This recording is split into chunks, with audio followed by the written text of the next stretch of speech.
ఉభయ తెలుగు రాష్ట్రాలకు కూడా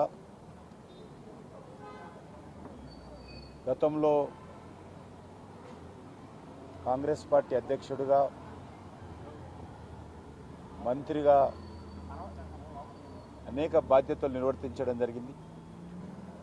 వారితో కలిసి పనిచేసేటువంటి అదృష్టం కూడా నాకు లభించింది.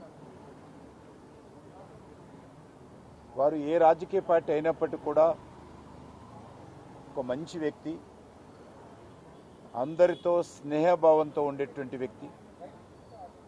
ముఖ్యంగా రాజకీయాలలో యువకులు రావాలని అనేక సార్లు అందరి ముందు అనేటువంటి వారు. నేను భారతీయ జనతా పార్టీ రాష్ట్ర అధ్యక్షుడిగా, కేంద్ర మంత్రిగా ప్రగాఢమైనటువంటి సంతాపం వ్యక్తం చేస్తూ ఉన్నాను.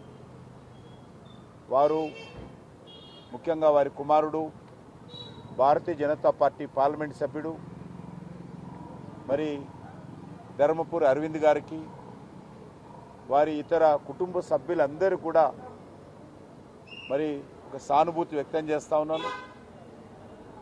ఈ కష్టకాలంలో భగవంతుడు వారికి ధైర్యం ఇవ్వాలని, డి శ్రీనివాస్ గారి యొక్క ఆత్మకు శాంతి చేకూరాలని భగవంతుని ప్రార్థిస్తున్నాను.